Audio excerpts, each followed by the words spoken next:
Mic जवळ घे. श्री गुरु 108 विद्यासागर मुनी महाराज की जय हो. आचार्य श्री गुरु 108 समय महाराज मुनी महाराज की जय हो. प्रतिमाधारींना वंदना व सर्वांना जय जितेंद्र. आजचा धर्म आहे ब्रह्मचारी.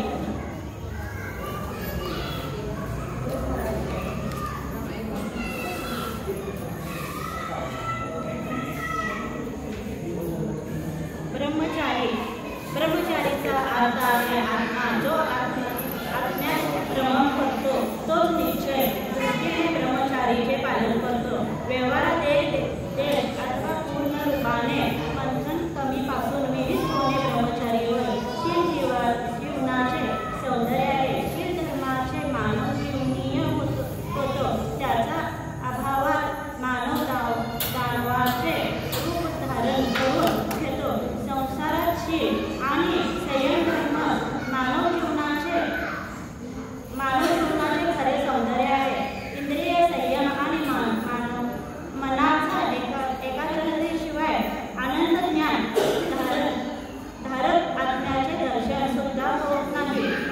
मानवाची इच्छानुसार मन आदींचा संग्रह आणि साधन याचा संग्रह केला असला तरी परंतु शीलाविना तो आपले जीवन सुखी बनवू शकत नाही. असे अंग विना एवढेही शून्य लिहिले तरी निरर्थक ठरतात. त्याचप्रमाणे शील संयम आणि व्रताच्या मर्यादेविना मानव जीवनाची काही शोभा नाही. तेच आत्मकल्याणाची रुची असेल अथवा सुखी बनू इच्छित असाल तर आपले कर्तव्य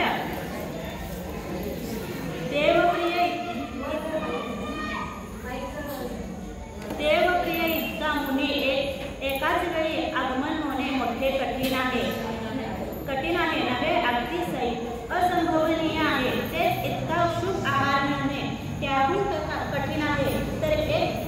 तर मग भगवान माझा संकल्प पुरा कसा होणार?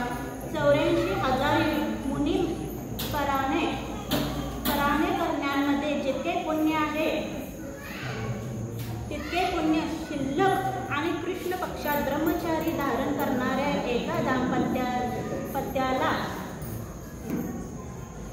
दाम्पत्याला भक्तीने आणि बहुमानाने भोजन देण्यात होऊ शकेल.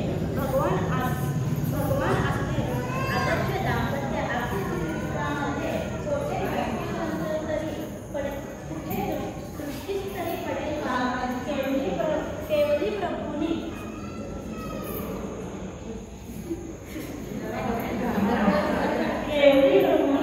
विजय आणि यांच्या गुप्तीत ब्रह्मचारी पालनाचा हे प्रकट केला.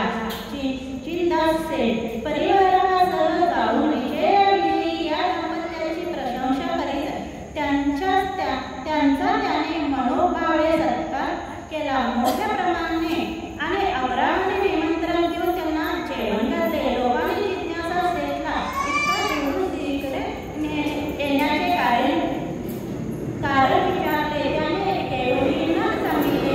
विजयाच्या सामान्य ब्रह्मचार्याचे रहस्य प्रकट केले.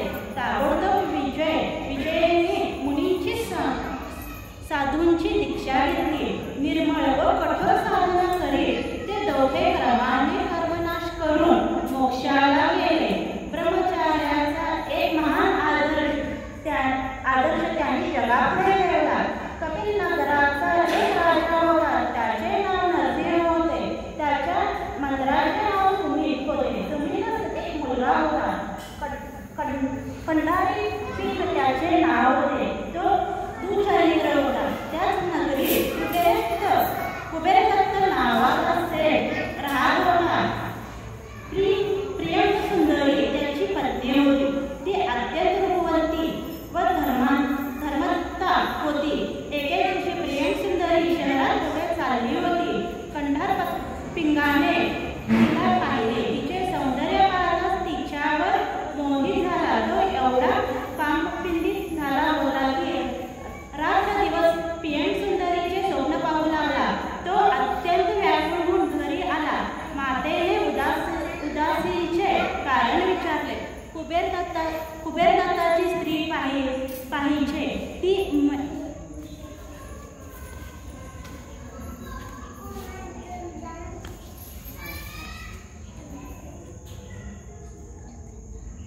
कुबेरदत्ताची स्त्री पाहिजे, ती मिळाली नाही तर मी मरून जाणार.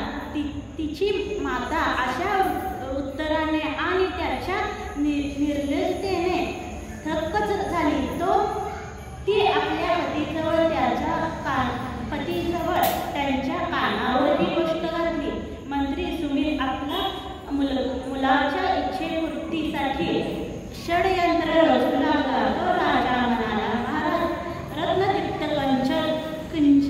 किंचलक जातीचा एक पक्षी राहतो. तो चाट नगरी राहतो. तेथे महामारी, रोग, दुर्लक्षित अपमृत्यू होत नाही. तेथे चार आधी दृष्ट लोक राहत नाही. कुबेरदत्त सेठ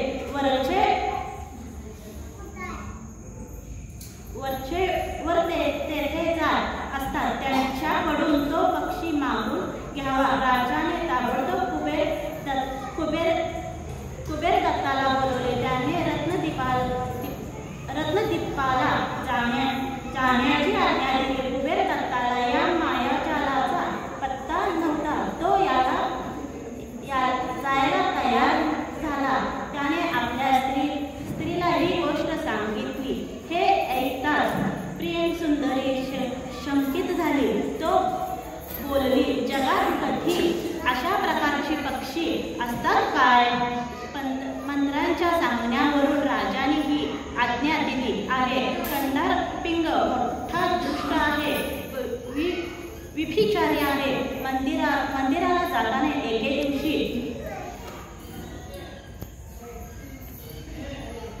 दिवशी त्याने मला पाहिले. मला असे वाटले, मंत्र्याने आपल्या पुत्राची इच्छा पूर्ण करण्यासाठी हे कपट रचले आहे. यासाठी जग पाहण्यासाठी येथून रवाना व्हावे आणि